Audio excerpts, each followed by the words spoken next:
दोस्तों नमस्कार, मैं सौरभ गोस्वामी। हर किसी की एक कहानी होती है, उसका एक सफरनामा होता है। आज एक सफरनामे के साथ हम आप लोगों के बीच में फिर उपस्थित हैं।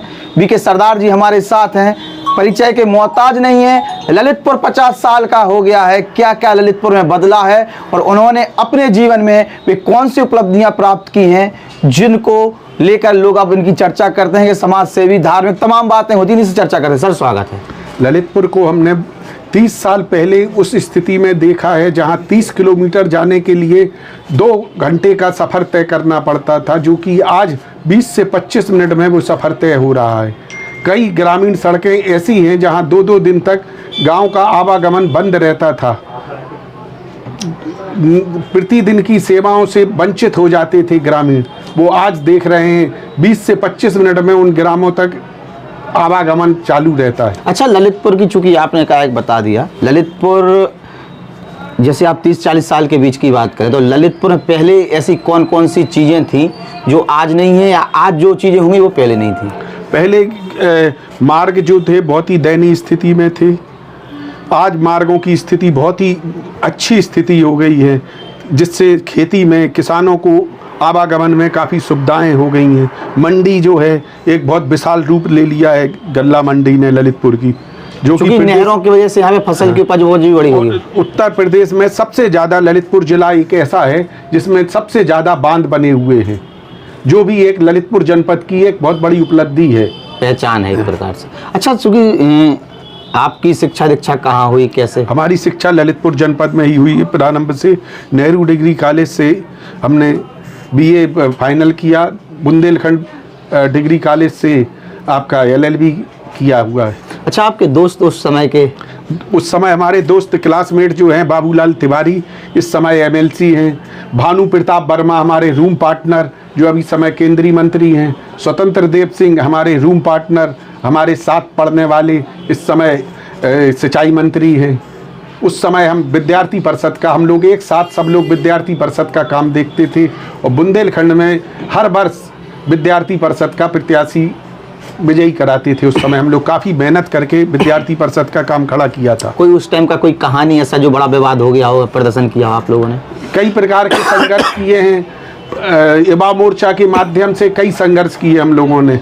रेल रोको आंदोलन, कई बार जेल जाना हुआ। एक राम मंदिर का मुद्दा भी काफ़ी 86 से प्रारंभ हुआ था। 86 से हम लोग उसके लिए संघर्ष करते रहे। 90 में हम लोगों को जो है राष्ट्रीय सुरक्षा कानून के अंतर्गत जेल जाना पड़ा। और उत्तर प्रदेश में पहले व्यक्ति हम अपने आप को गौरव महसूस करते हैं जो सबसे ज़्यादा जेल में रहे। पूरे उत्तर प्रदेश में सबसे ज़्यादा जेल में रहने का मौका हमको मिला। राम मंदिर से जुड़े? जी जी जी।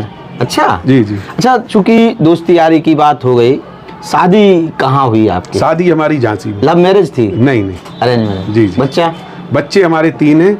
एक इंजीनियर है, बेटी इंजीनियरिंग कर रही है, बालक हमारा हाई स्कूल कर रहा है। अच्छा, चूंकि आपने अभी जिन लोगों के नाम बताए, आज के समय वो सरकार में बहुत पावर में है, कद बड़ा है, लेकिन आप एक ऐसे हैं जो सरकार के आसपास नजर नहीं आते हैं। जी जी जी। मतलब फ्रेम में आना पसंद नहीं करते कि है नहीं, आदत नहीं है? नहीं, मन हट चुका है राजनीति से। अब सिर्फ हनुमान जी की सेवा में ही अच्छा लगता है।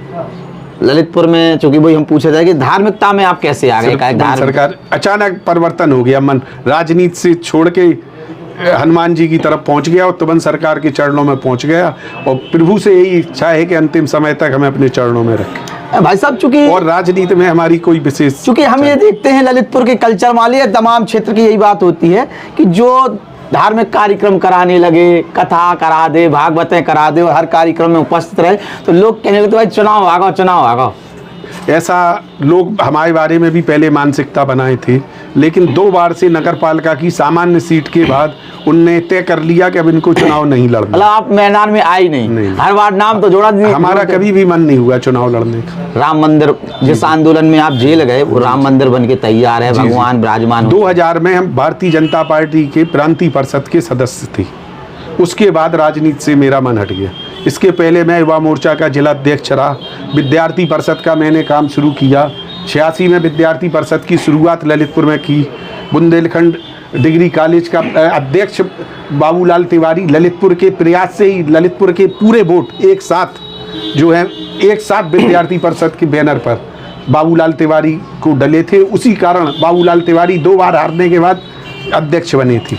भाई साहब, चूंकि 50 साल ललितपुर को जिला बने हो गए, आप जब पढ़ते होंगे, जब यहाँ पर ज़्यादा कॉलेज वॉलेज कुछ नहीं हुआ, आज बहुत सारी कॉलेजेस हैं, तो उस समय शिक्षा की क्या स्थिति थी? उस समय मात्र 2 कॉलेज थे, नेहरू डिग्री कॉलेज और राजकीय महाविद्यालय।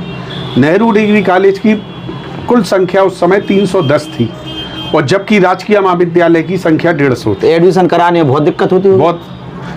बहुत ही परेशानी, और उस समय स्थिति इतनी थी कि ग्रामीण के लोग आ ही नहीं पाती थी।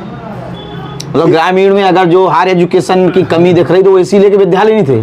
विद्यालय नहीं थे, और उस समय भी आर्ट साइड से था, वहाँ पे साइकोलॉजी भी एक्स्ट्रा क्लासें लगती थी, बाकी फैकल्टी भी नहीं थी यहाँ पे। और वहाँ पे जो राजकीय महाविद्यालय था वो सिर्फ साइंस से बीएससी और बीकॉम था। इसके बाद आगे एमएससी नहीं थी ललितपुर में, एमकॉम नहीं था, एलएलबी की फैकल्टी कुछ नहीं था ललितपुर में। अच्छा, चूंकि ललितपुर की शहर की स्थिति भी बड़ी खराब हुआ करती होगी फिर वैसे? जी जी जी। और यहाँ का जो इतिहास बताया जाता है कि जैसे 24 परिवारों का यहाँ पे लंबरदार कहे जाते हैं, तो उस समय की क्या सिचुएशन थी यहाँ की? उस समय की स्थिति राजनीतिक अलग प्रकार की थी। 2 परिवारों में बटी हुई थी राजनीति। उस समय 2 परिवार ही पूरी राजनीति को देखते थे, 3 परिवार। एक तो मदनपुर परिवार, दादा दुबे दीवान। अच्छा, दादा दुबे दीवान। ललितपुर में एक ही चर्चा होती थी, दादा दुबे दीवान। और समय का देखिए आप, दादा दुबे दीवान सभी कुछ खत्म हो चुका है ललितपुर।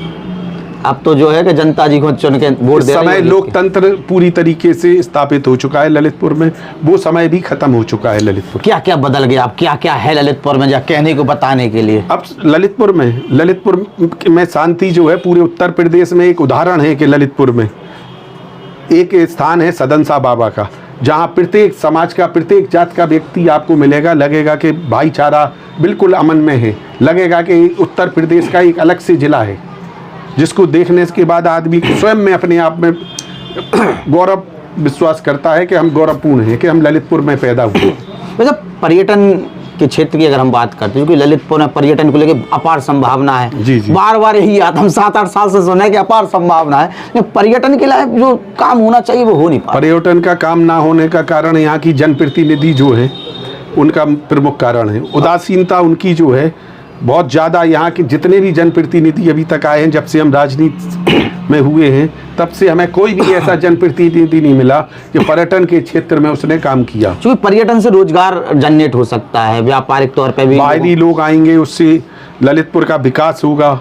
ललितपुर जो है भारतवर्ष के नक्शे में होगा। जो जो पर्यटन स्थल हैं बहुत ही अच्छे अच्छे पर्यटन स्थल हैं, लेकिन परंतु कोई जनप्रतिनिधि की उदासीनता है, उसके कारण ये स्थिति। क्योंकि अब ललितपुर की आज की पॉपुलेशन 16 लाख से अधिक है। जातिवाद की जब बात आती है, क्योंकि कुछ लोग बिल्कुल सीमित हैं, ललितपुर में जातिवाद देखने को मिलता है? नहीं, ऐसी स्थिति तो नहीं है जातिवाद। ललितपुर में जातिवाद नहीं, मतलब जो अगर व्यक्ति जो कोई भी हो उसको सम्मान बराबर है, मतलब अमन। आप यहाँ से देखिए, ब्राह्मण सांसद है आपका, नगर पालिका अध्यक्ष जैन है आपका, विधायक आपका कुशवाहा है, तो ये सभी जातों का सामंजस्य है। और लाखों में वोट लेके आ रहे हैं, तो किसी एक समाज के इतने वोट तो है नहीं कि 1-2 लाख लोग वोट लेके। इससे जाति विशेष का ऐसा कोई वर्ग, ऐसा कोई प्रभाव नहीं। युवा पीढ़ी से क्या कहना चाहेंगे? युवा पीढ़ी से ये कहना चाहेंगे कि रोजगार के लिए नौकरी की व्यवस्था छोड़ के अपना बिजनेस स्वयं खड़ा करें। ललितपुर में बिजनेस के लिए बहुत सारे साधन हैं, छोटे छोटे उद्योग धंधे, सरकार योजनाएं बना रहा है। आप छोटे छोटे उद्योग धंधे डालिए, हर क्षेत्र में उद्योग धंधे हैं। फ्लोर मिल लगाइए, दाल मिल लगाइए, छोटे छोटे प्रोजेक्ट लगाइए, जो कि ललितपुर में काफ़ी उसकी संभावना है। आपके चेहरे पर एक सुकून महसूस होता है, एक शांति। सोशल मीडिया के इस जमाने में सुकून शांति तो आप पता कौन से बेल में घुस गई? इसका कारण हनुमान जी की कृपा। हनुमान चालीसा करते हैं? जी जी। हनुमान चालीसा से शांति आ रही? प्रतिदिन अपना पाठ करने के बिना घर से ही नहीं निकलती। क्योंकि धार्मिक कार्यक्रम आप हर साल कुछ ना कुछ कराते रहते। हम नहीं कराते हैं कुछ, कराने वाले हनुमान जी। आप तो निमित्त मात्र। मंच पे नहीं जाओ? मंच, माइक, माला, इन 3 चीजों से दूरी रखते। इस कारण का है? कारण कुछ नहीं, आत्मिक संतुष्टि मिलती है। इन 3 चीजों से दूर रहने का प्रयास करते हैं। सेवा भाव चाहने के? जी। सेवा भाव से काम चलता रहे। जी। तो चूंकि आखिरी में हम खुद सोच रहे हैं कि अब क्या पूछ लें, का पूछ लें तो आखिरी में हमारे हिसाब से जो है कि ललितपुर आने वाले 5-7 साल में कैसे बदल सकता है वो? ललितपुर में जो बड़ी योजनाएं आ रही हैं, ड्रग्स पार्क है, इन चीज़ों से काफ़ी आपका एयरपोर्ट चालू हो जाएगा, तो इससे काफ़ी संभावना बनेंगी ललितपुर। तो विकी सरदार जी थे हमारे साथ जिन्होंने हमसे चर्चा की है, कुछ उनके जीवन के बारे में, कुछ उन्होंने ललितपुर के बारे में और कुछ अपने निजी अनुभव उन्होंने बताया। कोई एक आध जीवन की कोई कहानी, कोई अनुभव। हनुमान जी आए जीवन में, मतलब कैसे काकाचू जो भी हो आप बता दो।